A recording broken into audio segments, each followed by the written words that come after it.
Assalamualaikum warahmatullahi wabarakatuh. Halo para pecinta buku harian seorang istri dimanapun kalian berada, mudah-mudahan kalian sehat semua.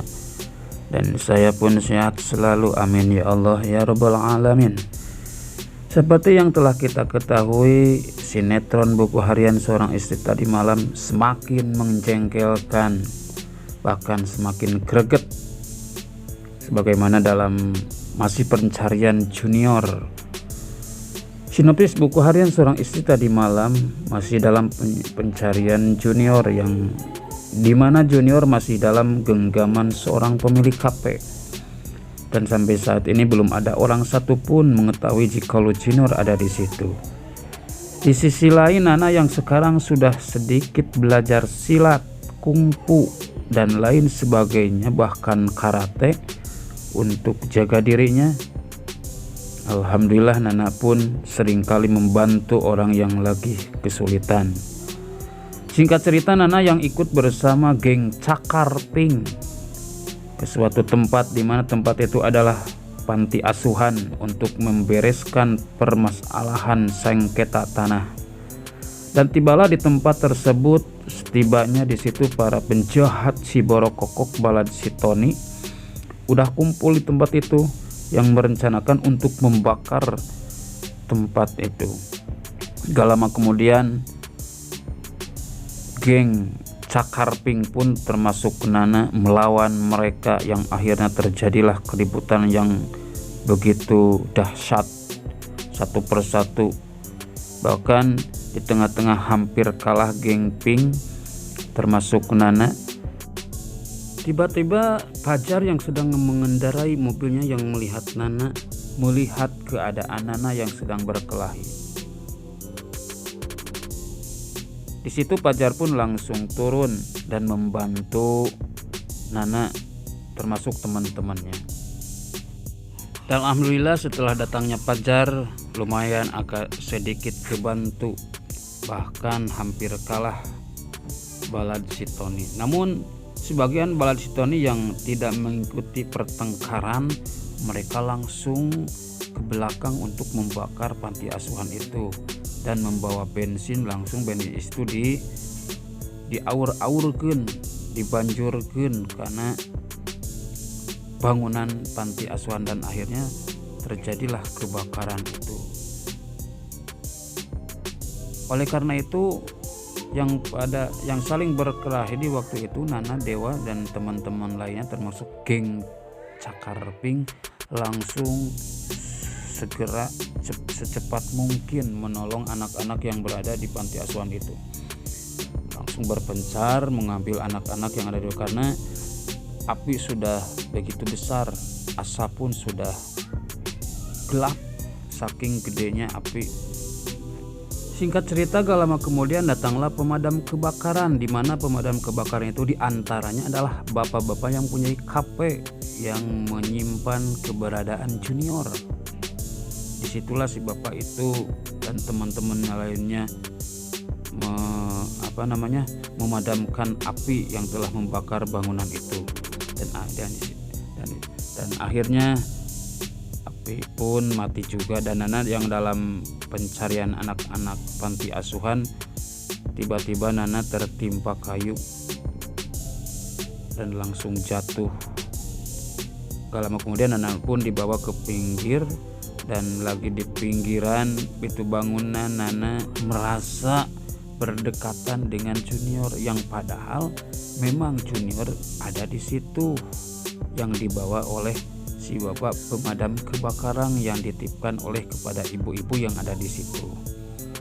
Pas menengok ke kiri, si Nana, ada seorang ibu-ibu yang membawa si junior. Kalau kemudian si ibu itu berangkat dari tempat itu. Di sisi lain, setelah Nana melihat junior yang dibawa orang lain, lalu junior pun pingsan.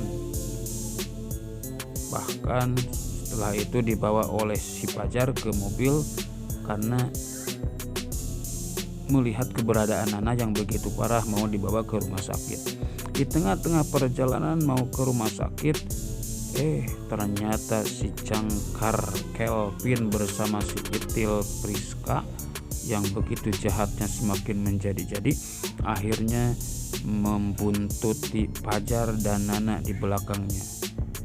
Seketika Nana yang sudah sadar di mobil Pajar, Nana pun langsung marahi Pajar. Kenapa? Karena Nana takut jikalau keberadaan itu diketahui oleh Dewa. Apalagi Dewa ntar kalau mengetahui Nana yang sedang berjalan bersama Pajar semakin gak percaya lagi sama dia, takut ada apa-apa. Akhirnya Nana pun marah-marahin Pajar sambil memegang setirnya, dan akhirnya terjadilah kecelakaan yang begitu mengganaskan.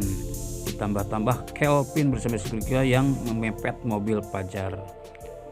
Singkat cerita, akhirnya Pajar dan Nana pun jatuh ke dalam danau hingga tenggelam. Namun alhamdulillah Pajar masih bisa membuka pintu sehingga bisa keluar dari danau itu. Setelah itu Pajar pun membawa Nana ke pinggir kali untuk menyelamatkannya.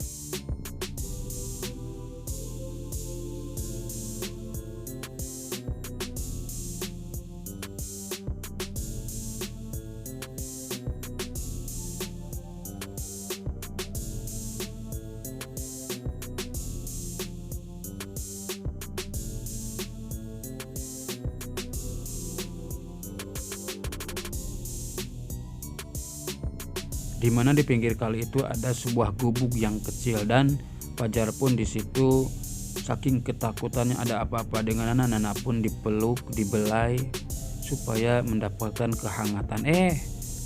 Pas dipeluk tiba-tiba ada sekelompok masyarakat bapak-bapak yang memergokinya. Disangka dia itu lagi melaksanakan mesum. Akhirnya terjadilah percekcokan antara bapak-bapak bersama Pajar. Namun setelah Pajar memperlihatkan mobilnya yang tenggelam, alhamdulillah mereka bisa percaya dan akhirnya mereka pun membantu terhadap Pajar dan Nana untuk membawa segera ke rumah sakit. Dan tibalah di rumah sakit itu, alhamdulillah kata dokter, kalau Nana gak segera dibawa ke dokter, gak tahu apa yang terjadi sama Nana. Dan akhirnya Nana pun sadar. Tapi setelah sadar itu Nana langsung marahi Pajar. Katanya, kamu masih ngikut-ngikutin saya. Gitu. Kata Pajar, saya hanya sebatas menolong, takut terjadi apa-apa sama kamu. Tapi Nana tetap kekeh. Disitulah Nana langsung lari naik taksi karena saking takut ketahuan oleh Dewa suaminya. Dengan sirgap, Pajar pun langsung menyusul Nana naik taksi itu. Oke pemirsa, itulah sinopsis BHSI tadi malam yang sangat semakin seru bahkan menegangkan. Terus bagaimanakah cerita selanjutnya? Maka dari itu jangan kemana-mana, tonton terus Buku Harian Seorang Istri setiap malam pukul 21.20. Dan mohon dukung channel Go TV ini dengan cara like, comment, subscribe, tidak lupa loncengnya supaya berlangganan dan tidak ketinggalan. Assalamualaikum warahmatullahi wabarakatuh.